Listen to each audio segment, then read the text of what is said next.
Good evening and welcome to In the Gorilla Position After Dark. I am your host, the Pleat Father. We talked about this yesterday. We gotta get that old school like rainbow filter because we don't pay for the channel thing. So we only see what's you dropped the first swear word within 30, 40 seconds. Mikey, you must be feeling spicy today.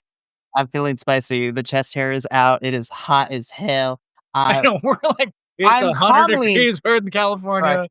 I'm calmly mad as hell. I have some issues with night 1 and 2 with certain things, but I'm not gonna lie. Night 2 is on track to be up there with Evolution and y'all in Texas earning itself in the A- rank of report cards. There was some great stuff night 2. It really was. And then the ending pushed it down to a B+, because I was gonna give it just a straight B.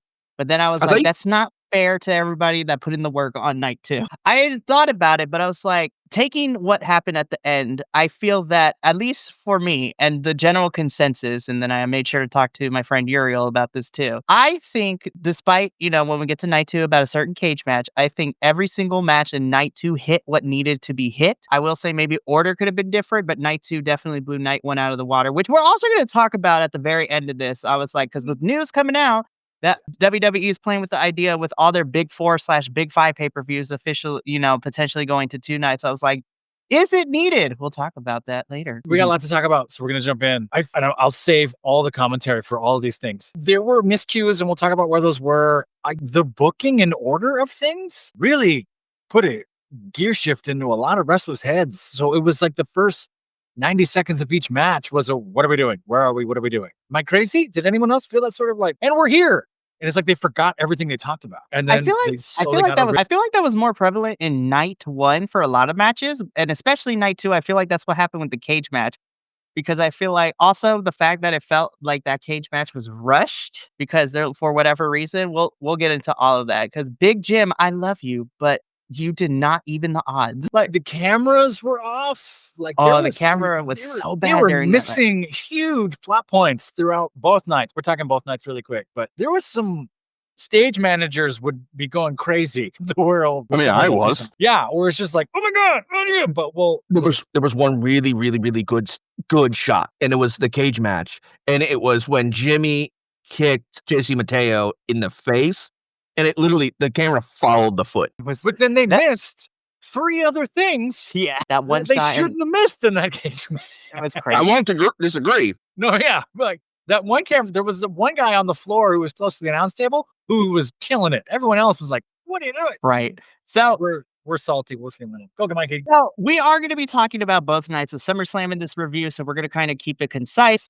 And to nobody's surprise, we are going to talk about the return of a certain wrestler at the very end of the show as well. We're going to say, I'm just going to forewarn this right now. I'm not even going to put up the thing because I'm like, we usually do it as a joke or like semi-spicy. No. So, but I am going to say this.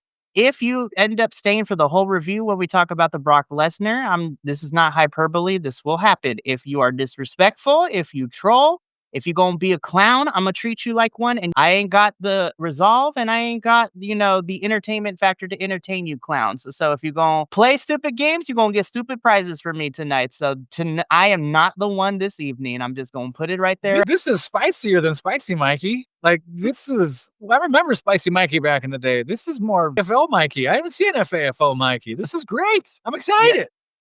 You should be excited. Listen, may have found God in Jesus long time ago, but that don't mean that, listen, even Jesus threw hands with people and out of love, I'm going to throw hands verbally towards you. Jesus flipped a table at a bake sale at his church. Like Jesus didn't play. Yeah, he ripped people. He's kinky like that. He was angry. So please be respectful. I vibe with all types of people, but if you're going to troll and you're going to be a turd, you will win. Again, play stupid games, you'll win stupid prizes. But before we get into all of that, keeping it short for the introduction, we are on YouTube and Twitch and Kick, so follow us on whatever preferred site you want. We also, if you can't commit to a full-length video watch session, you can follow us on the social medias where we do the report cards and the clips and all the fun stuff. I would like to shout out Andrew, our GCW correspondent, because homeboy was throwing it down this weekend with the GCW and independent scene, covering both all the GCW events and the JCW Jersey Championship Wrestling. And me, him, and his friend are about to, in 2 weeks, foray into the world of GCW and Juggalo Championship Wrestling with the 2-day war. And of course, the hosts have seen the thumbnails for those videos. I have no shame and no dignity to make sure we get these things out. Has Andrew told you his ICP history? Did he break that down for you? He gave me a little bit, and I'm sure I'm going to hear more of it when we do the Oh, yeah. reaction videos for night You- 1 and night 2 of the 2-day war. You're going to hear But about the yeah. 2000, 2001 Andrew, where he was a different type of man. Yeah. Shout out to Brayden, who is apparently giving us info about what's going on right now on Monday Night Raw, which I'm probably going to end up watching after we're done here. So appreciate you keeping us informed. Oh, Brayden, man. I am not a person who cares about spoilers. So if you tell us what's going on and give us the play-by-play, I appreciate you. Keep us posted, man. Yeah, if anything is happening. But yeah, Rusev versus Sheamus should be interesting. Should be interesting.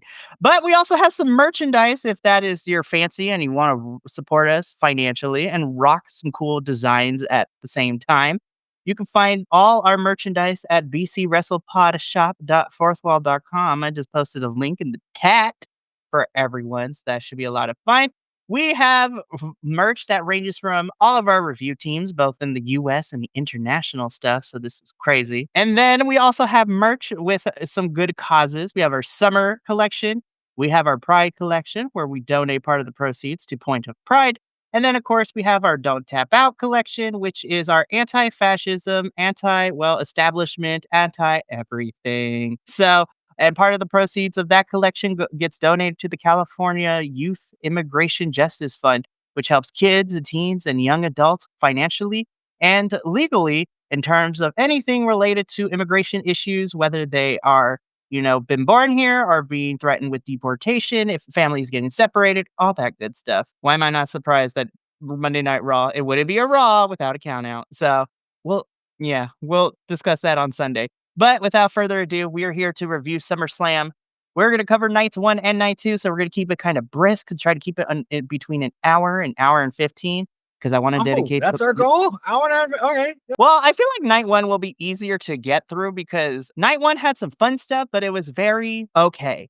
And I'm going to give my summary at the end of this. But we kicked night 1 off on Saturday with our opener match, which was Mr. Yeet himself, main event Jay and Roman Reigns taking on the Bronze, so Big Bronson Reed and Bronze Breakker. As soon as I realized that this match was opening, and we talked about it during our Go Home edition when we did the predictions for SummerSlam too, I was just like, because I even said it, depending on the order of matches, as soon as I saw this match opening, I was like, I already know what's going to happen at the end of our main event of Gunther and CM Punk.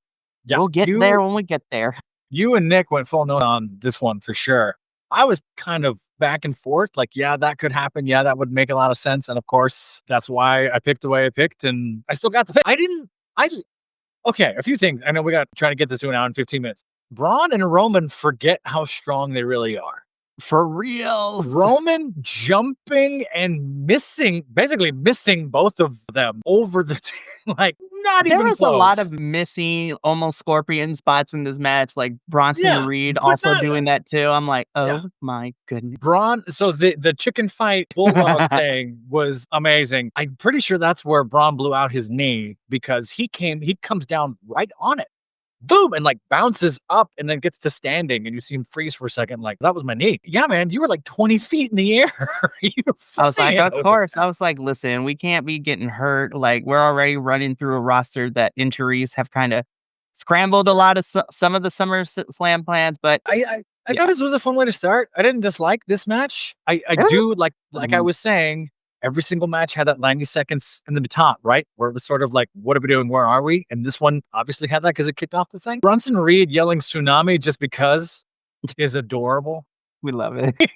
And I forget, and I'm always reminded in these that they're performing for a stadium. No, there's 50,000 versus on a Raw or a SmackDown, which is, 12, 13, right? A different sized arena, a different thing. So they're absolutely a little bigger, forgetting the camera's right there. So I get it. But I had a few laugh out loud moments like, wow, you're just gonna do that, huh? Okay, cool. Fantastic. This was a fun opener. I think this is also a really strong opener. Miss Jey Uso and Roman Reigns do get the victory here over the Bronze. I love that Paul Heyman is still in possession of Roman Reigns' shoes. That was so funny.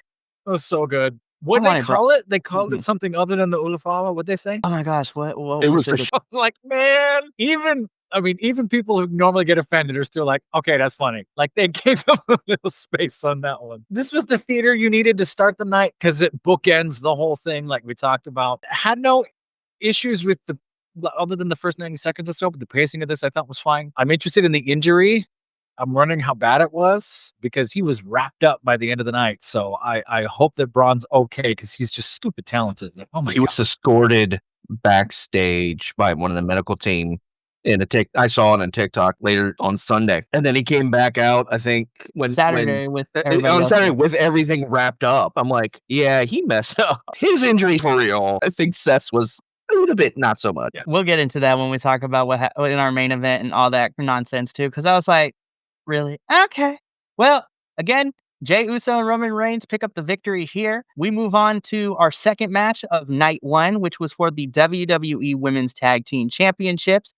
We have, the Judgment Day girls, also Los, as I call them, especially Raquel. I love Raquel so much. I was like, yes, give me Chola realness. I'm here for it. The Chola realness is everything. I love it. And we'll talk about this too. Outside of Naomi in night two, and I mean Cody coming up from the Cody Vader, as we call it, with his entrance and everything. Very like subdued. There wasn't anything crazy over the top stuff. I know this is not Mania for entrances, but I was like, damn, we ain't gonna do. All right. Well, anyways. So we have the Judgment Day girls taking on We're Not Friends, Alexa Bliss and Charlotte Flair. Yes, we're not friends, but we're sisters. Essentially. Well, especially towards the tail end when Charlotte pulls Alexis's hair and they start fighting like sisters, but then they hug. So I was just like, again, this was another fun match. Again, I agree with you, Professor. First 90 seconds, it's like, all right, we're here. Let's figure out what we're doing. Very surprised to see Roxanne do a lot of the offense in this match. She was beating up on everybody and she didn't care. Was just gonna say that. They kind of let Roxanne go here. She was laying in really hard. Some of the shots that she hit Charlotte once with something. I can't remember. I'll pull up the replay, but I was like, oh my God, you went up and got it. I look at her. Charlotte came out and said she's not used to being cheered. She's used to being booed. And the crowd was all in on Alexa Bliss and Charlotte. So this face Charlotte thing that we've been creating kind of sort of works. I feel bad that Roxanne and Raquel kind of got transitional champions. That makes me sad. I would have liked to see them run a little bit more. I get it because Liv's hurt. I get that why we're doing this, and they gave him a little bit of run, sure. And it's not only because I picked them. I'm just saying I would have liked to see a little bit more out of that. I think it's fun. I think now they have someplace to go. They have something to do. I'll try and find it here. Go ahead. Keep talking. I'm sorry. It's okay. So first and foremost, going to acknowledge friend to the channel, Nick, as he's popping in to watch us. Hi, Nick. We love you. What's up, man? So again, I thought this was a really fun match. I do agree with you, Professor, in the sense that I feel like since WrestleMania needed to figure out what to do with Charlotte because that build with her and Tiffy was absolute garbage, as we talked about during the main event. And yes, I agree, Nick. This is probably the best that I've seen Roxanne hit her Pop Rocks finisher, especially on somebody as tall as Charlotte, which was crazy to watch. And then of course we were teased a little bit because Alexa at one point towards the tail end was going to hit Roxanne, but Raquel pulled Roxanne out of the way and she accidentally smacked Charlotte Flair and she's like, oh no. And then of course at the end, camera put it perfectly where Charlotte is looking menacing in the back corner with, she shakes her head. She runs towards what looks to be Alexis to give her a big boot to the back of the head, but she big boots Raquel, which would allow Alexa to pick up the victory. And your winner and new Women's Tag Team Champions, We're Not Friends, Charlotte Flair and Alexa Bliss. Again, I had no issues with this. This was fun. I had a great time with this. This was good. And honestly, this was, Nick is like bad booking. Because again, like I was saying, the bad booking thing for me is I would have liked to see them get a little bit more run in it. I would have liked to have seen Alexa Bliss and Charlotte have the fight to be friends or fight to be close thing. We kind of got that in the match though, which doesn't make up for it, but it was there. I don't know where they go now. We're friends, we're not friends. We're friends, we're not friends thing. Now you're the champions. Like you're not going to work together as champions. I feel bad for Raquel because I'm like, where are you going to go? What are you going to do with Raquel? No. Raquel, I feel so bad for her. Like she's always holding it down and she always ends up having rolling with whatever because she's always ended up in tag teams where somebody gets hurt, whether it's her or Right. for the tag team partner. What I'm interested to see though is that how this plays into with the rest of the Judgment Day. Because I mean, spoiler alert, if you didn't watch SummerSlam, the girls have lost the gold, and the boys right now are the only ones in Judgment Day who are holding said gold. So we shall see. And Nick, I know you brought up bad booking. So, I mean, I could see where you're coming from. And you know what? Again, I vibe with everyone. But 4-2 is all I will say, Nick. 4-2 for night one. Oh, Anywho, my picks, I got hosed. Man, I'm literally even on night one. we're going to talk about it at the very ugh. end because I picked the wild ones, though. I picked the crazy ones, but man. I was just like, this is wild. But again, we have new tag team champs. They're going to address Raw tonight. So we'll see where this goes because I'm pretty sure we probably get a rematch at Clash in Petty, which is happening in 3 weeks. But we'll discuss that and all that on Sunday when we get through Raw and Smack. Okay, this hurts for me to say this. So we got to talk about Sami Zayn and Karrion Kross. I briefly mentioned this when I went on Nick's show on Sunday before our watch along. For me, I feel like I still really like this match. I think the in-ring work was pretty solid. But again, I feel that this was solid for a Monday Night Raw, but this is a pay-per-view. So we were missing some to this, in my opinion. And it's not just because Karrion Kross is also Puerto Rican. Shout out to Sammy can afford to take a loss. I don't understand. I feel like Sammy didn't need to win here. I'm gonna be so for real. I picked Sammy and I got the point. But I feel that Karrion should have won here. Like I don't know what we're doing with either one of these two now. And then, of course, is Karrion going to is he going to still be here? Is he going to leave? Are they not going to renew his contract? Like, I just feel so bad for Karrion. Yep. And that's the sad thing is that's my biggest talking point from this match. Because other than that, I'm like, we could have had a street fight. You could have had no disqualification. Like, what's T? I was like, yeah. I just felt so bad. For night one, this was my least favorite match of night one for sure. And like you said, it's not even I would say it's not their fault, right? This is again the booking kind of led them astray. We threw this together quickly. The right decision was Karrion Kross, and I broke my own rule. If it makes sense, they're not going to do it. It made sense to make Karrion give him some weight and give him the push, and he's earning it. And they're just going, no. I don't know if what's going on in the locker room or politics are involved in this. I would not be surprised if Karrion Kross ends up anywhere else. I know Tony Khan has said he's not taking WWE talent anymore, and that's probably true, and that's fine. But Karrion Kross doing Bloodsport over GCW, my God. Listen, Karrion and GCW would kind of slap. Go over there with your black belt in jiu-jitsu and your MMA record and just wreck house for a while. Karrion, you could be a demon over there or anywhere else. I know there's a whole thing. There's a lot of people talking about his contract and the stuff that's going on. At some point, I really wanted to see heel Sammy here. I said this on Nick's show too. I was saying it in the chat. This was a chance to get heel Sammy. Pipe gets thrown to him. He thinks about it. He chooses not to. Again, he's the Canadian hero. Fine. We could have gotten crazy heel psycho Sammy, and he would have had more to do. And now you got the heel turning heel on the heel out of nowhere? That would make me want to watch. That would be interesting. But they kind of played it safe. Fine. You kind of buried Karrion Kross, which sucks. Again, the match itself, I had no problem. But this was a Monday Night Raw. This was a SmackDown. This was a Saturday Night main event, right? That's tough. And Sammy keep using the Blue Thunder Bomb to no effect is still hysterical. So yeah, it's like, all right, well, yeah. I have nothing else to say. I just feel really bad. So, but we got to move on though. Sami Zayn picks up the victory here over Karrion. We shall see what awaits both of our fellows down the line as we get ready towards our final big four of the year in Survivor Series. So let's see where let's get through Clash of Paris to see what happens. Okay, so we have reached the point where we're going to kind of be splitting hairs with this. So we are now getting into our fourth match of the evening, which was for the Women's Championship.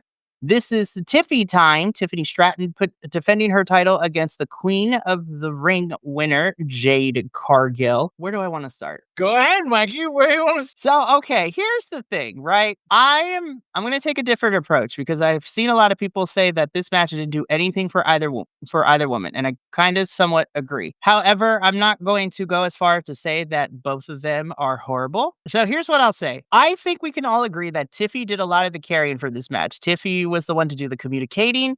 and to kind of get her and Jade in positions where they need be. However, regardless of whose fault it was, whether it was Tiffy's or Jade's, there were parts of this match that got a little sloppy in terms of certain things. But I really do like that Tiffany has started to kind of start learning the skill set of being the ring general, so to speak. And you know what? The fact that she was able to kind of help Jade through certain parts of it, despite it being sloppy, I think is a good step in the right direction.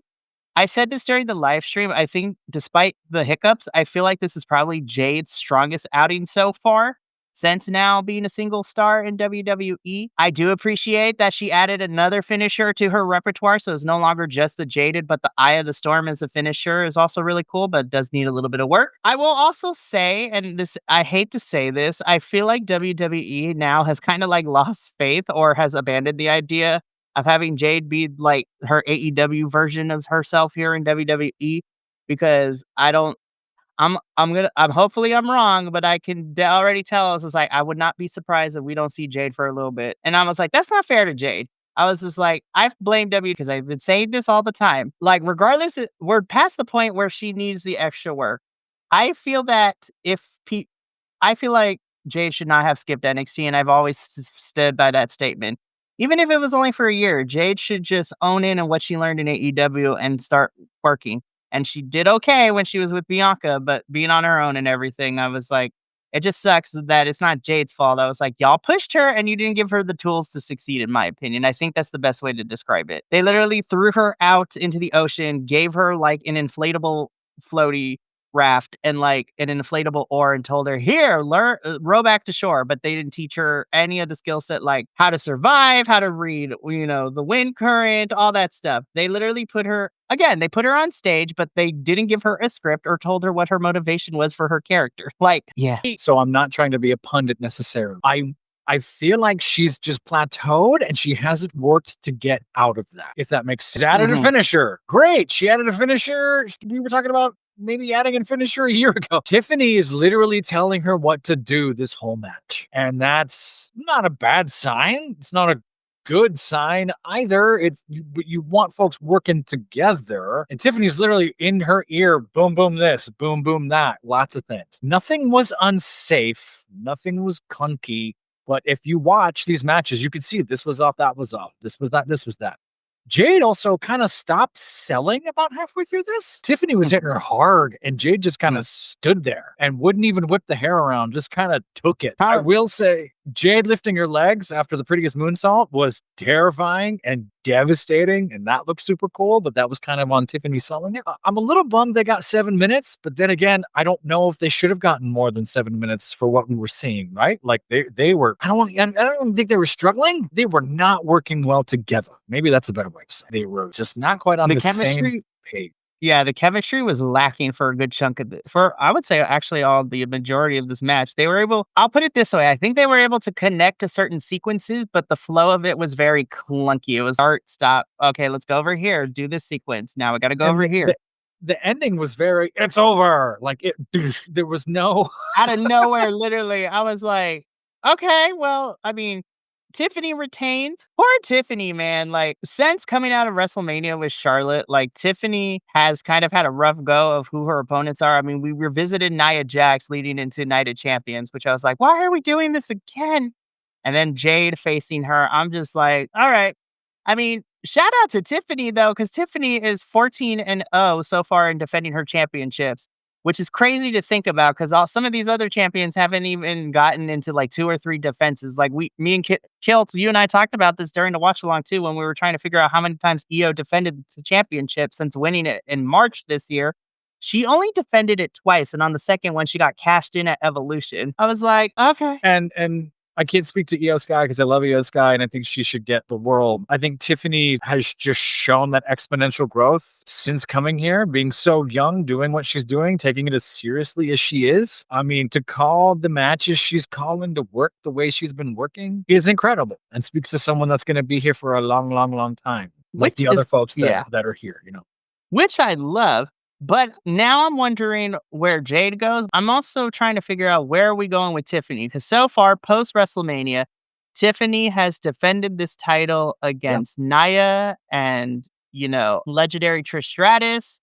and Jade. So I was like, now who's on SmackDown we gonna give her to? Because I want to we haven't built anybody else up to fight Tiffany. So I guess that's what's going to lead us through the rest of the next 3 months to see where Tiffy goes, which sucks. Henry. Well, when we get to night 2, because with the report, like if you're not going to do a draft, at least put people in different places. Get rid of the draft. You don't need it. It's dumb. You don't even try to make it anything other than a TV show. So we're not dumb.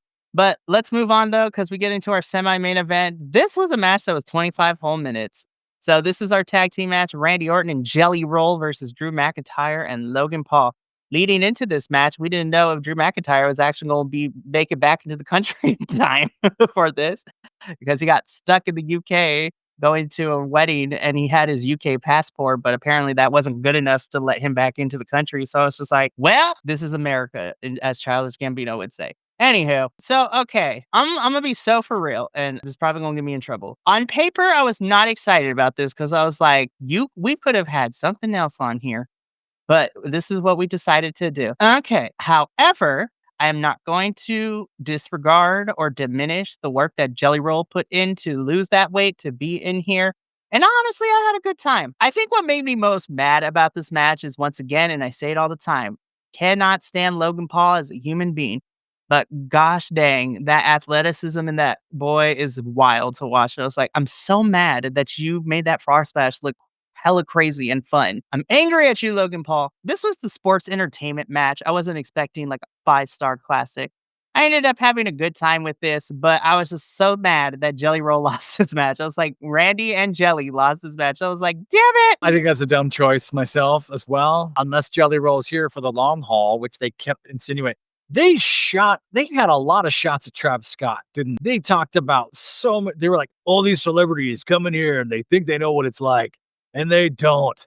And they last a while, and then they leave. And we've seen it for years. And they never said a name, and they kept saying celebrities. I was just like, if you've been watching, you knew exactly who they were talking about. I'm like, listen here, y'all. I don't know why we don't want to bring up past celebrities, but listen, Wade, I love you. But the fact that we were trying to downplay Bad Bunny coming in, I was just like, don't even get started, Wade. You know Bad Bunny and Johnny Knoxville and Stephen Amell are the 3 people that I put in as far as celebrity goes. Is like, oh my God, and Jelly now too. Those are the only 4 celebrities. And you know what? I'll put Snooki in that list too, because Snooki actually did some training for her match. But I'm just like, we're not going to pretend that Bad Bunny was a bad celebrity person coming in. And Logan did the same thing. I was like, that man had a full-on match in Puerto Rico, and it is still one of my favorite matches in the last 2 years of this WWE product. I agree. And that's the line they have to give themselves to justify Logan Paul being so good, right? Yeah, stupid. They have to say, look at the celebrity who showed up and actually put the work in. Look how good he is. Or else, yeah. Drew McIntyre being a troll in this match, though, made me also very happy. So good. The Jelly lost 230 pounds to get down to 290. Hell yeah. 299. 299 to just tip under the scale of heavyweight, or maximum heavyweight, depending on what promotion you're watching. I know I was ragging on him in the chat because I hated the promos going into this. I thought he was trying too hard. I'm not the demographic for his music. He runs towards you and it's like, no, man, no. All that being said, he's a tough son of a bitch. And he took some bumps in here that were ridiculous. He took a right on the button. He took that ridiculous viral moment that Paul set up. That frog splash. He's trained well, and he's remembering his training because he's covering the huevos and tucking his shoulders the whole time. Like, he was not gonna get hurt. And once or twice I was like, oh dude, too much. Be kind to yourself. And then he went back in and he took the pin. So everything I just said still true, but I have ridiculous respect for what he did and how he did it. And hopefully he comes back and maybe we actually see him do some cool shit. Because some of the things that he was pulling off was like, oh my God, look at you. Okay. You're not here to mail it in. All right. It's remarkable that Randy and Drew kind of let these two do their thing. That shows that they have respect for these two, and they're probably getting paid stupid money, and they were told be nice to right. I was going to say that too, because this match was mostly like focused on Jelly versus Logan, and Drew and Randy were in the background to be support characters. They just needed one more person, and we could have had a whole entire Marvel versus Capcom fight where your two main fighters are on the screen, but then Randy and Drew are waiting for the assist move. Or you have the broken controller and it keeps switching in the third character. Yeah. We love it. Much respect for Jelly Roll for what he's doing and how he's doing what he's doing. Although I'm still saying he throws punches like a baby duck. He just can't quite. He doesn't know where his hands are, and he's just going la la la la la la. This was the sports entertainment match of night one, and I had a good time.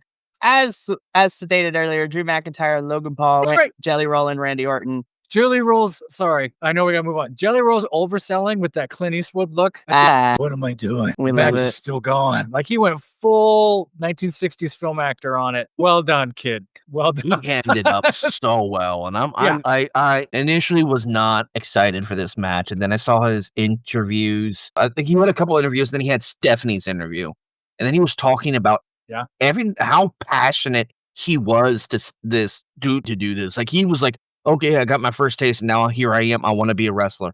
I want to do this. I want to learn this. I've been here in Orlando for 3 weeks, learning from KO, from Jacob Fatu. I've been learning, how to be a wrestler, and I've been losing the weight and trying to get it done. If he gives it all up to do this, wow. I mean, That'd he be might awesome. take a tour season off to do it, which would be, I won't fault him for not doing it, but like he has potential. I think that, and I think the crazy thing is looking at Jelly Roll and like the role he would fill in WWE, especially if we're gonna put it. I would say, Jelly should go train at the Performance Center and get some time reps. He's not above that He either was, because though.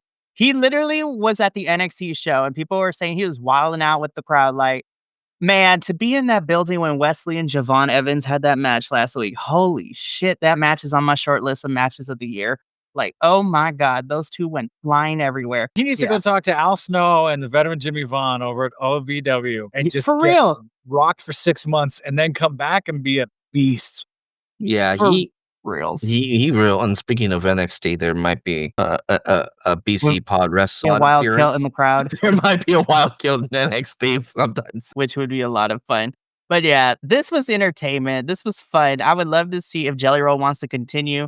Have him go to OVW, train for a little bit, spend some time. In terms of like the role of wrestlers, we don't have any big monsters in the sense where they're just going to slam people for wins. Like we had that in Braun Strowman, but he's not here no more. And we don't really have anybody else who does that at the moment. So, I mean, it'd be interesting to see. He's got stupid money. He's talented. He can do whatever he wants, right? I'm not the demographic for his music. I'm glad he's made his money. It'd be interesting to see. It'd be very interesting to see. Yeah, speaking of celebrities, though, I would be remiss to say, because she didn't appear on night 2, but shout out to Miss Cardi B. I love Cardi so much. Cardi B is great. She's talked for 4 minutes and never came back. That intro from her was not the best. You could tell Sorry, she was Kill. reading What'd off you of, say? like, I jumped all over you, Kill. She looked amazing, and I Yes. she was there and then just disappeared. Yeah, they gave her 90 seconds to talk, and she never came back as the host. Yeah, my theory is because initially we were told that she was going to be hosting SummerSlam, but I think as we got closer to SummerSlam, I think they decided to change some things up. But the girl's like, all right, Cardi, I'm ready for this album in September. Love you, girl. All right, let's get into our main event of night 1, though, because this was 30 minutes. This was for the World Heavyweight Championship. Gunther defending his title against M. Punk. This has had 2 weeks of build because Punk won the gauntlet match at the Monday Night Raw after Evolution like 2.5 weeks ago by being the last person to enter and win. Braun Breaker ran through the gauntlet only for CM Punk to beat him. I digress. I'm not gonna lie. I already knew that neither one of these two was going to walk out as a happy person by the end of it.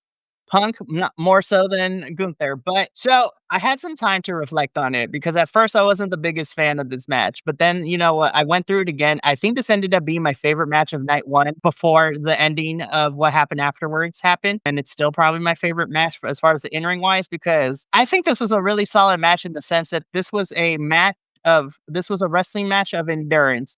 Because we know that Punk can't go as hard. I don't know if you're like neglecting your skincare regimen, but those puffy bags under your eyes, ooh, that was nasty. Punk, you need to talk to your wife, AJ Lee, to figure out what that skincare routine needs to be. I mean, skincare, sure. It speaks to me like something else is on his mind and his body, right? And you just wear it. This felt to me like late 80s, early 90s. I was going to say, yep. Right? You could have played this in Europe and they would have gone, yes, that's what we do here. The catch wrestling sequences they had were super solid, super fun. I guess Punk's nose was messed up earlier in the week, right? That was the storyline. And then something happened and started bleeding. As I watched it, I thought Gunther's chops had caused blood on his chest. I thought so too. I was like, oh my God, Gunther's chops broke skin. I mean, that wouldn't be the first time, but still. He's popped the bruises of the tattoos are seeping. Like, what the hell? This was hard. They were hitting hard. They were doing everything they needed to do. Gunther played the I am the Goliath, you cannot beat me perfectly. CM Punk as the underdog still sells really, really well. There were a few sequences that they called on the fly. You kind of saw, you see Gunther calling it, you see CM Punk calling some stuff that all worked. This was great. Was it spectacle? No. Did it bookend the whole night really well? Yeah. Again, these are two pros who work really well together. They know what each other is capable of. I'm not saying this like it's a critique. Something was missing from this. I don't know if it was he always gets screwed. Let's watch him get screwed. I don't know if it was Gunther's immortal. There was something about this that was missing for me, and I don't exactly know what it was as a fan. Maybe we could talk about it, and I'll go, yeah, that's the thing. And I'm sure you're about to talk about this, the blood sequence and how we got to that with Gunther was kind of terrifying. I was like, all right, calm down. But, Punk for all of 5 minutes and 13 seconds beat Gunther, became your new World Heavyweight Champion. Also, shout out to Drew McIntyre for being petty. That's what I was going to say. Thank you. I had a longer title reign than Punk did. I love that pettiness. Tell everyone what happened. I'll be right back. Go for it. So, Punk beats Gunther. He's celebrating with the title. He's very emotional. He's crying. We're all here for it. And then, of course, we hear the burn it down. And I'm just like, yep, saw that coming from a mile away. Paul Heyman comes out with Seth Rollins with the briefcase. Seth is on double crutches. And as soon as I saw the double crutches, I'm like, okay, I could see where this is going. So, and plus, I didn't see a boot on there or anything. So, Seth is wearing the big ol' knee brace. He takes the briefcase, runs down. And essentially, this is Heist of the Century Part 2, in which Seth cashes in his Money in the Bank briefcase after beating CM Punk to a pulp with it, hits curb stomp, your winner and new World Heavyweight Champion as Night 1 goes off the air, Seth the Visionary Rollins. And I was just like, okay. I was like, saw that coming. All right. So how do I put this nicely? It was just fine. I don't care. I'm tired. Listen, I love Seth to death. I just wish that somebody else, because I already see this as Seth being champion. It's going to be probably Punk. And I was like, okay, well, because the story we've been telling with Seth is that Seth hates Punk's guts. He's going to ruin his life every chance he gets. And that's probably going to be the thing for a little bit. This also, and hopefully I'm wrong, but this also makes Rumble season predictable, which makes me think that Sammy is going to win the Rumble, and it'll hopefully be Sammy and Seth at Mania, which is cool. My biggest fear is that, well, especially after night 2, because WWE doesn't give a flying flip about what we think, apparently, that they would do Roman and Seth at Mania. I'm like, no, I don't want to see it again. I was like, we just got done with this over the last 2.5, 3 years. No it's more. What TKO wants. Right? It's what TKO wants, because they're signing these checks and they're doing these things. And we got lots to talk about. And you said an hour and 15, and we're up against it already. I think that half the internet was saying it's true, it's real, it happened. Half the internet got it right. Go, Kilko. Go. We both got it right and wrong at the same time. It was a work, but it also was real. It just wasn't as serious as originally shown until, after. It was real up until after the promo that he cut it saying, hey, this is what's going on. Oh, not the promo, but the announcement. They said, hey, I'll be out for the indefinite, blah, blah, blah, blah, until we get more of this, more of that. And then after they got more, they just didn't really release anything. They just gaslit everybody. And I saw a post today saying that, I think this was sent into our group chat, that Seth told his daughter that not to talk about the injury to protect kayfabe, and she blabbed it to her teacher. And how that teacher didn't get that word out faster than anything is impressive. But that teacher probably watches AEW and doesn't care. But it was a work. It was great. I understand why they did the thing that they wanted to do, but honestly, they should have just let CM Punk have it for a little bit. Like, they should have just teased it, had him come back out, had him done everything but go to the ring. Just to say, I can do it at any time now. Yeah. And I think that now, and I hate to say this because this just makes it so predictable, we see the line of secession, right? Cena, AJ, probably CM Punk, probably then Seth or Sammy. Like, we can see the order of the next few years of folks either retiring or finding their way out or whatever else, right? Like, we could see that pipeline shaping up. Anyway, go, Mikey, go. Yeah, so Seth walks out of night one as your world heavyweight champion. We will discuss how things are going to go Sunday because Seth will be at Raw to address himself as new champion. We'll get into all that on Sunday. Let's get into night two because night two is a lot more fun to talk about because everything was ballin'. And we open up once again with the women's triple threat. Same thing, same verse, same verse as the first, so to speak, because this is what opened night two of WrestleMania, just Bianca instead of Naomi. But our women's world championship match, Naomi defending her title against Rhea Ripley and Io Sky. To me, I love this match. This was not as magical as the Mania match between Io, Rhea, and Bianca. Naomi, it looked a lot of her waiting for like the first couple of minutes for her to do her stuff but then everybody got into it.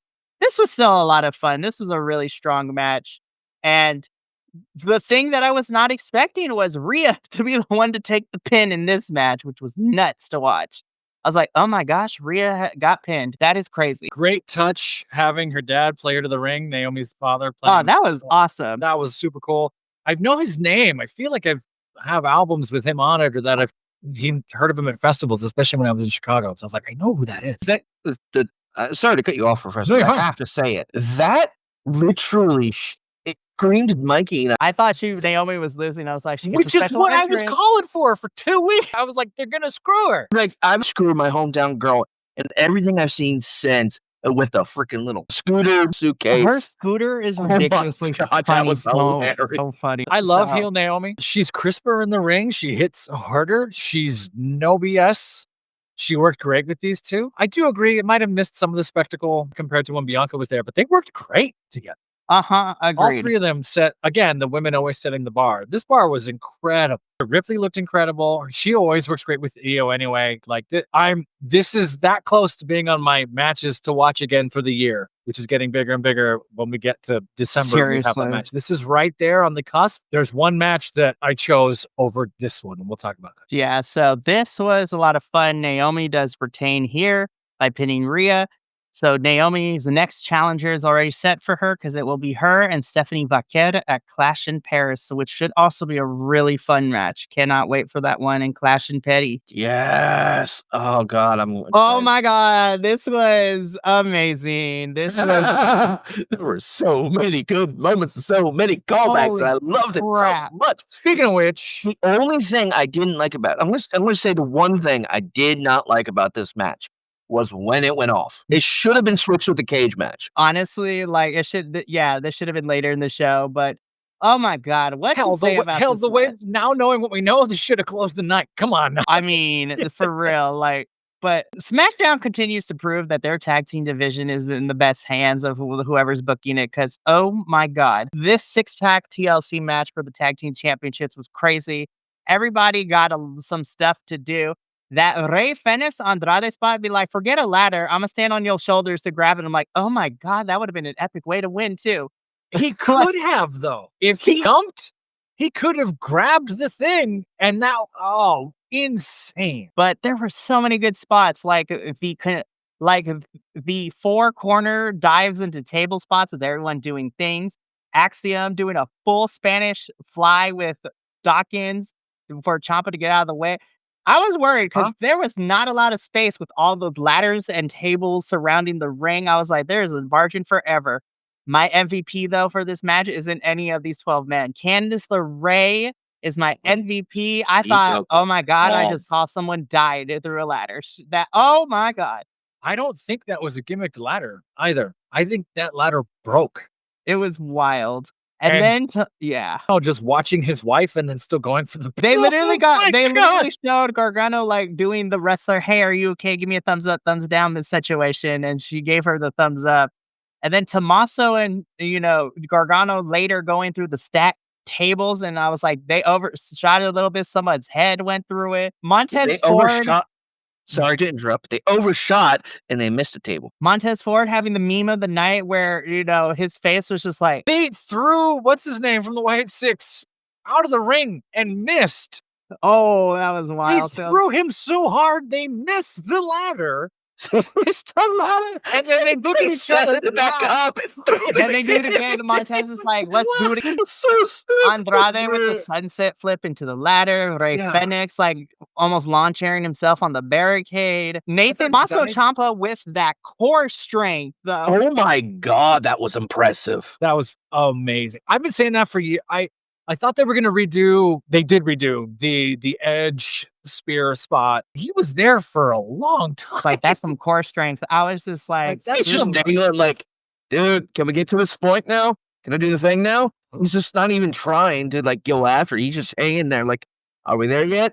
Are we there? Oh, now we're there, finally. That core strength was crazy, and I was just like, oh, hey, Tommaso, what we doing? Shoot, he can hold them positions. But this was incredible. I know Andrew, our co-host here, does not watch WWE and has his reasons, and those reasons have been proven right lately.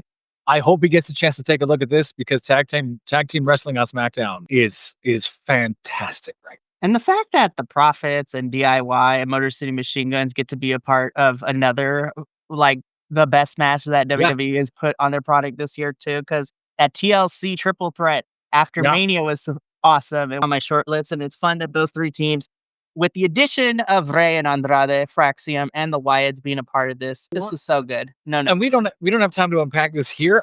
There was a handful of internet folks who were upset that the Wyatt Six came out with this. I was like, I'm fine with it. Yeah, and they're going all in on like the Wyatt Six on over. Nobody likes them. Fans were booing them at one point. I will agree. I will agree with the one thing that was said. I was like, the entrance during the day does not hit the same. Like, no, that's true. It does not. But if you've ever gone to a haunted house during the day, it's totally different. I'm too chicken, but I'll be watching everybody else's YouTube videos during Halloween Horror Nights to see how the Wyatt Six house in Halloween Horror Nights ends up turning out today. It's crazy out here. But this was fantastic. And so was this match. Oh my God. I was not sure. Okay, I'm going to say this. The only issue I had is that we saw Lyra come out of the zip tie and then she had to get back into it. And I was like, girl, we saw that. It is what it is. I will say this. I need everyone to stop. We're going to stop the Lyra hate train here because I was like, if she did not win you over in this match against Becky, then you're just a pure hater. Like, we got to stop with the Lyra slander because I think she does this every single match she's in. She always wins the crowd over, but like, holy crap. Her and Becky did the damn thing in this match. Oh my God. They're getting dragged a lot. And same thing with Becky. We got to stop the Becky Hogan train too. Like, y'all are crazy. I think that's some of it too. And I think it's just folks love to bag on women's wrestling. Like, that's just what they like to do. Unless Rhea Ripley's in it, then they go, it's perfect. Hang on. She's had bad matches too. We've talked about them. I thought, I'm going to say this. I'm not disagreeing with you necessarily. I could have watched this on Raw. I mean, that's very fair. I could have seen this on, and it wasn't bad at all. I liked seeing a toolbox come out. I think they could have used more tools from the toolbox, but we're on WWE, on Peacock, or whatever. Yeah, depending on what you're watching on. So we're playing it a little safer than what we could have. I missed the zip tie thing initially, and then I caught it online when I was looking up something else during the match. Like, oh, she did? And then I went back and caught it. So I actually missed it. And then later on, I was wondering, why is she in those zip ties so tight? Those are really tight on. Oh, she redid them. Got it. So that was kind of my experience with it. Fire extinguishers are dangerous. You don't want to breathe that stuff in. There were a few moments the second half of this where I think, I'm going to say this will give me some hate. I think Becky oversold a few spots. Did a little too much to stall moments so that Lyra could get into position for something else or lost her way with something else. Again, I'm just a bald dude on the internet. That took me out of it a little because I was like, hey, the pacing of this was a little off the second half. Candlesticks hurt. I'm trying to think if there's anything else that stood out to me. But yeah, the hate that they're getting, not deserved. I thought this was great. I don't know.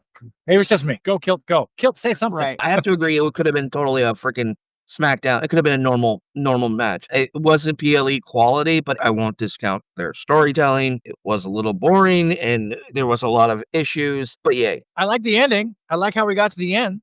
Bailey does come out, and Becky's coercing her to hit Lyra as she's like neck in the chair.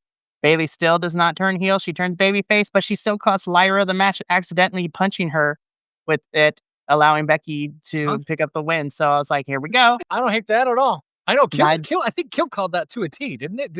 Well, we did. We all did, I think. Becky's gonna do something, and it's gonna cost Lyra. And not Becky. Crap, my brain just farted. Bailey. Thank you. The other the B name that ends with Y. Bailey's going to do something to cost Lyra the match with Becky, and then we're just going to have to figure out what they're going to do with her for the rest of the year. Yeah, I don't think, and the internet's going crazy. Like, it's overbooked. It's overbooked. It's like, that's the story we're telling. It's an ODQ. What you want from Book, but the stomp she took so to the Becky, chair. That's gnarly. Becky Lynch is still your women's intercontinental champion, but this was a really solid match. Very good. Hated it. Move on. This was so rushed. Like, this was rough. Yeah. And we have other stuff to talk about. I don't want to rag on this too long. The only good thing is the moonsault off the top of the cage after the match was over. I don't know if you caught Nick and Nikki's show, but that's what Nikki was calling for. All I want is a moonsault off the top of the cage. And that's what we all wanted. We got it, but it should have happened during the match. I think they're going to nerf Fatu the same way they did Solo, because now he's not going to come off as the enforcer if he's always stuck in this mid-card purgatory thing. I did not hate this. The cameras were terrible. How do you cut away for Fatu breaking the handcuffs off the top of the thing? They cut away. He does it. Nobody saw it. He has to show the crowd and then chase down Solo. I like Solo crawling for the door. That's kind of a cool touch.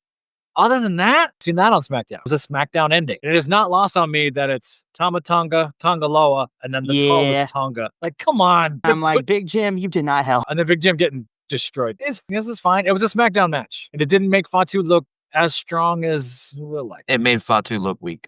And I don't like it. And the whole thing was miss. Yeah, so this was not my favorite match of night 2. And honestly, I'm gonna say it.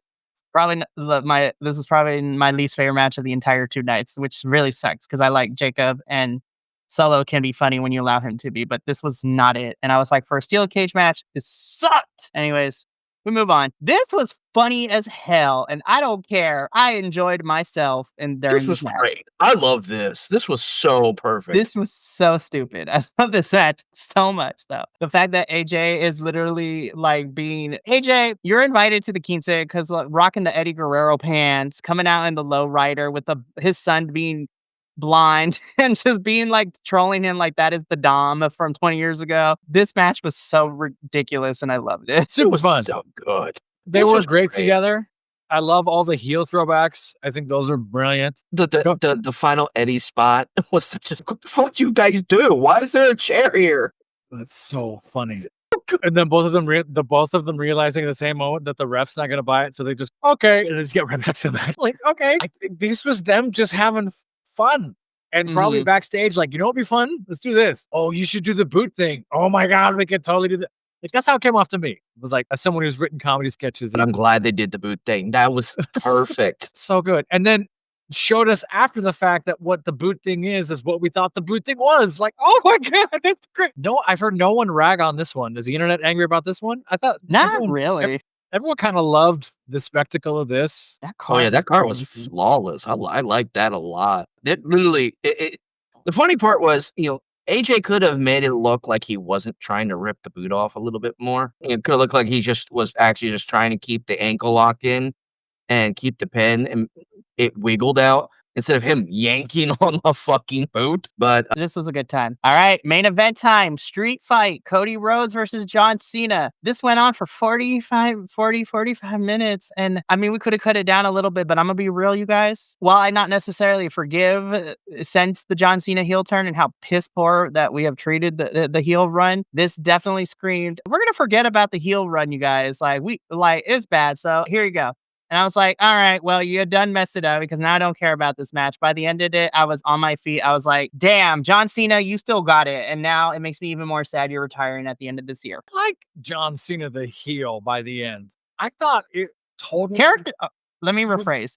I think character wise, I liked it, but they booked him for shit. Like, they Well- bailed on him, right? Yeah. they And hit they the put it on eject him. button. which They is really why should.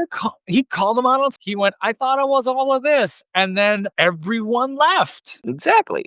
So thank you, Cody. Yeah, if The Rock stuck around, if he Mhm. had some kind of faction or whatever, if Travis Scott didn't turn into Travis Scott or whatever that storyline was, if he actually had a little bit of whatever around him, when it started, it was, I'm John Cena and I hate you. And that vitriol he had, he just kind of lost that momentum and had nowhere to go by the end. Yeah, because there was nothing. It was like, oh, we're just supposed to have this whole faction with The Rock and Travis Scott. Then Travis Scott didn't work out because he didn't want to show up.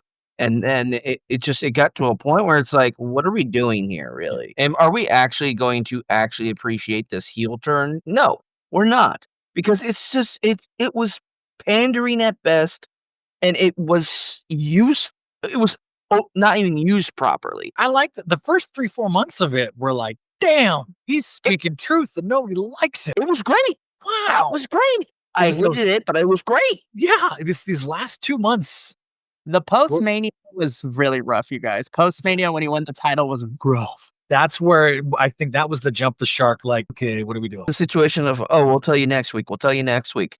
And then nothing came out of it. And they're like, okay, well, I'm just gonna do whatever then. Fuck you. And And I then think it's Mikey might know better. I think it's Fightful or somebody else came out because John Cena was commented on or quoted this saying that he's a company guy now.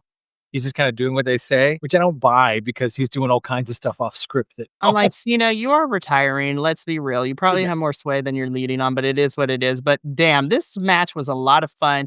We could have cut Yeah. it by like 5-10 minutes, but you know what? I had a good time with it. The camera shot of him coming up with the like fog machine up through the Cody Vader was awesome. We got confirmation it wasn't AI, but I really love Cody's entrance with the voice of Dust. I was like, there wasn't AI. it was actually a promo that Damn. Dusty Rhodes cut. I remember having this. I remember hearing the conversation about it. It was perfect. It was flawless, and it was great. And I'm like, that was the way to start this match, and it fired me up. I wanted it. I made her shed a John little Cena's basically been sandbagging and mailing it in since he got here, and then all of a sudden went, you know what? By the way, I'm just as good once as I Listen, ever was, and just does it. what pushed this over as probably my favorite match because I love me some TLC Carnage, but what pushed it over the edge was not only these two working really well together and like doing cool things. John Cena, I didn't know that a Canadian destroyer was in your repertoire. Like, Right? Yeah. I was like, he hit a Canadian destroyer. I was like, say what? He was putting out stuff that I had a lot of fun watching this. I don't think it needed to be 45 minutes because you're coming up on the end of a 4-hour epic adventure. Literally. Now Cody has somewhere to go. The fans are mad at Cody. They were chanting at the pile driver, right? You can't do that, or some of the And other then stuff they were cheering. he's like, watch me. There's But yeah. something else I can't remember. You would know. There's something awesome he did somewhere in the middle, and then everyone booed him for it. And he looked at the crowd like, "Why are you booing me?" Cody's right. He was like, listen, I know I'm not like everyone's favorite, but damn y'all, but this was a really phenomenal match. Cody ends up winning and regaining the undisputed WWE Championship. The embrace, like literally watching a passing of the torch moment from Cena to Cody made me tear up a little bit towards the tail end. I'm like, and so Cody leaves. He is our champion. Cena is left in the ring. The crowd is like, thank you, Cena. Cena looks like he's about to cry too. I was just like, my God, we could just go home right here. And this would have been the perfect night 2 and probably my favorite pay-per-view. But then it would have. And then we're far enough in, and then WWE fucked it all up. Yep. So just going to put this here really quick. Oh, here we go. So Cena is celebrating. I was just like, I'm waiting for the other shoe to drop because we're still here. The logo has not, the credits have not rolled yet. So I'm like, Lord have mercy, what's about to happen? And then Brock Lesnar's music hits, and I'm like, this was me. He's not in the same promotion, but Kyle Fletcher was me. I was like, are you kidding me? Agree. For It's like, real? there was no reason for this. And Triple H is throwing goddamn. That is you. Glasses and all. And the freaking Triple H is throwing Cena under the bus, saying it was all Cena's idea. No, So, all right. So let's get let's get this out of the way, and then I'm going to chronologically try to put in the last 24 hours, and then we can have this big old discussion and the implications of all of that. Because I've had some conversations with some other people in the wrestling community, people that we follow, as well as some other BC WrestlePod hosts. And yeah, so this is going to be interesting. So Brock Lesnar's music hits, and I'm just sitting there, and I'm like, oh Lord, why is he back? This is wild to me. I mean, he walks down, he circles the ring like shark with blood. Cena is preparing himself. Brock Lesnar throws off the cowboy hat, gets into the ring, F5 Cena for his troubles.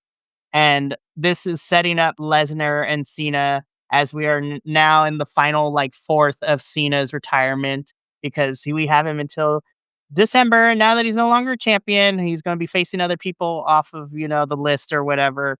And Brock Lesnar's one of them. Brock Lesnar beating up Cena is how this goes off the air. And once again, I'm just going to it's just like, really? Okay. So that is how we went off the air.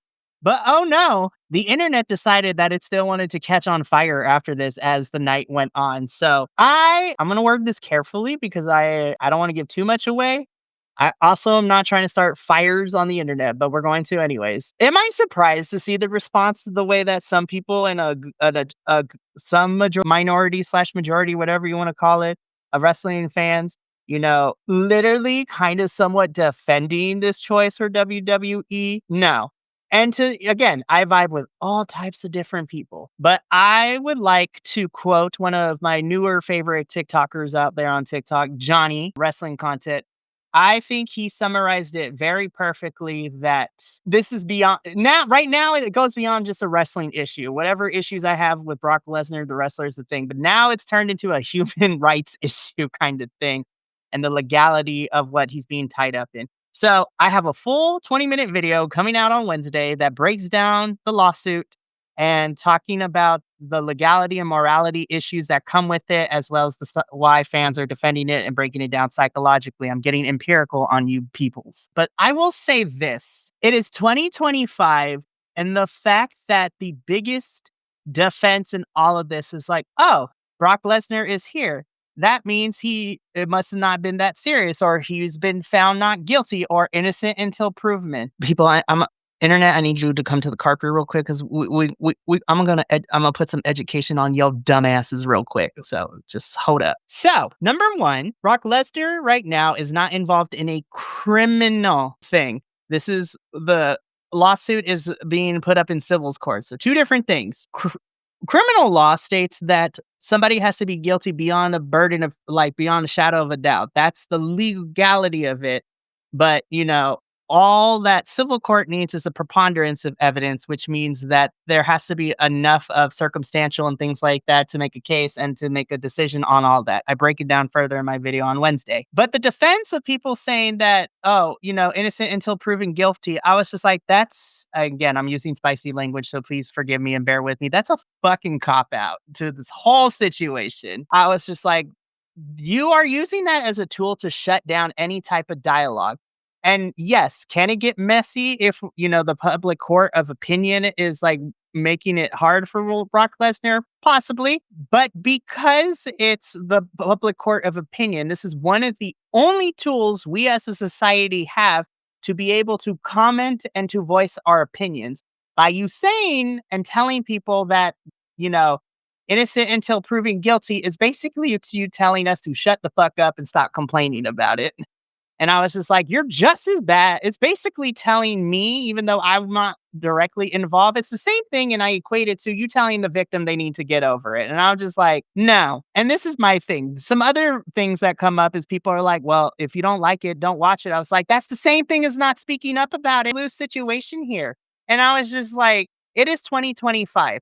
And for the wrestling community to still be able to get on their soapbox and to bypass the horrible shit that Lesnar is allegedly, because this is not a criminal case, this is a civil thing. He's not being sued directly, but him knowing about it, if that's the case, is still just as bad as him partaking in it. Like, there's a reason why he's being sued in civil court, and there's RICO charges and everything, you guys. This is so batshit crazy to me.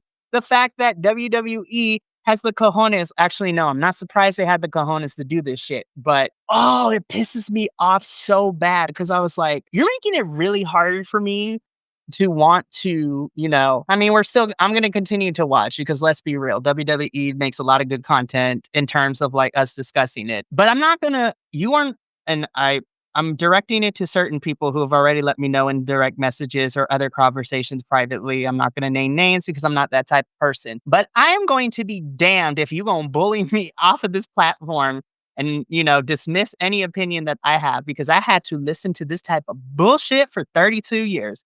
As somebody who has seen a direct effect of the similar situation that our plaintiff in this lawsuit is going through, in my immediate, circle of influence, I might add, watching the fallout and the blame shift and the victim blaming and all of this is some bullshit. And the fact that you're going to sit up behind your keyboard and say that there's nothing wrong with this, you are absolutely out your goddamn mind. I said I was going to be coherent with this, but fuck all that. I'm so fucking pissed with this whole. And I'm sitting here and I'm just like, how the fuck can you call yourself a human being? Like, what the fuck is happening? I love to fuck around and find out, Mikey. That was beautiful. Yeah, me too. I love that. It was really good. Go, Professor, go. Oh, me. That's amazing. I don't need to take up too much time. I agree with everything that Mikey just said. It's absurd that you don't get both. You don't get innocent until proven guilty. And we're allowed to send people to a third world prison just because they look different than us. You don't get both, right? And folks love to defend WWE as much as they can because they get some sort of nostalgia out of it or whatever. And we've seen it time and time again with all kinds of things. Folks will drink that Kool-Aid till the end.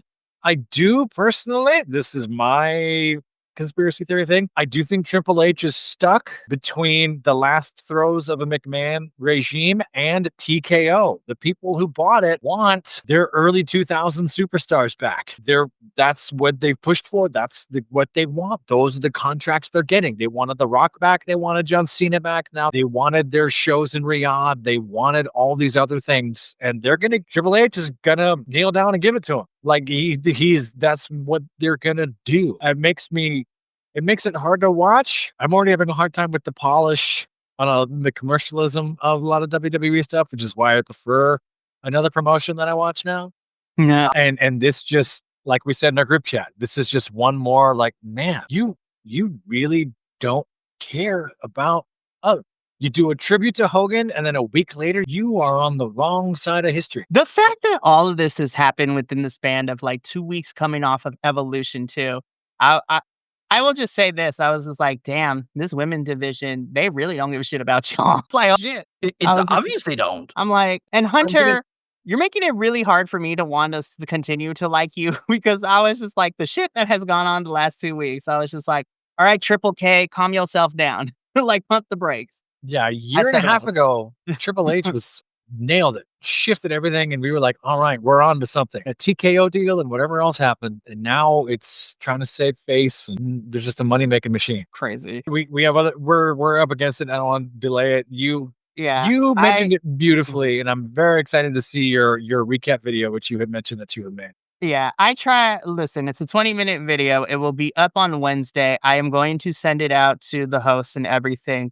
Right. I'm not asking you guys can share it if you want, but I want you to actually give it the time and sit down because I would like some feedback. Right. But I'm hoping that, again, I try to keep it positive around here, but I'm also, as somebody who is part of a POC and marginalized community in himself, and again, this hits home for me too, because again, without mentioning who, in my immediate circle of influence, I have seen the fallouts and the victim blaming and the gaslighting and the get over it type of shit. And I was just like, nah, it ain't gonna fly with that. So yeah, tune in Wednesday. All of you in the comments can rip it apart. I honestly do not give a fuck. I'm gonna be so for real. I do not care.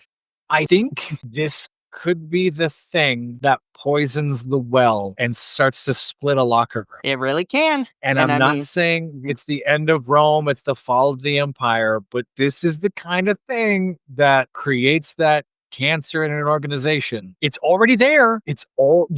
We hear about the fractures, Chelsea Green. We hear about these things and the demands on them to not say things, and then the fans crushing them for saying anything. I think this might start to. It was an incredible gift they just gave AEW.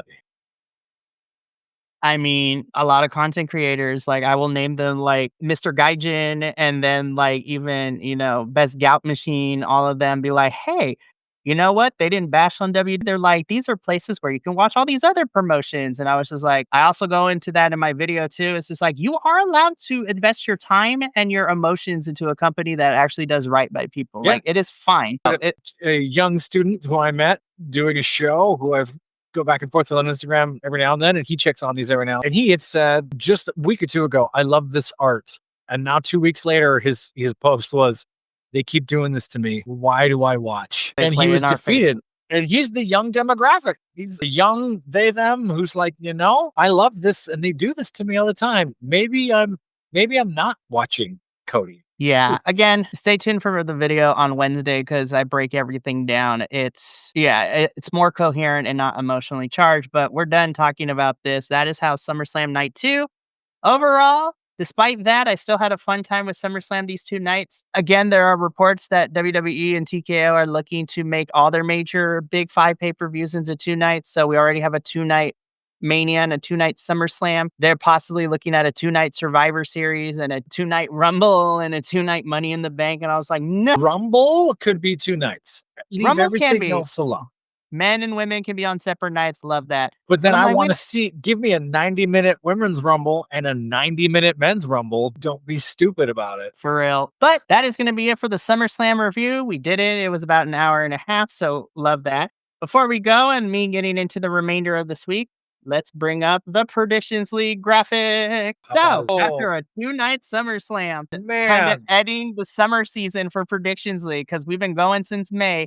So, I count the May as the summer. So, we've gone through Backlash, Money in the Bank, Night of Champions, Evolution, and SummerSlam.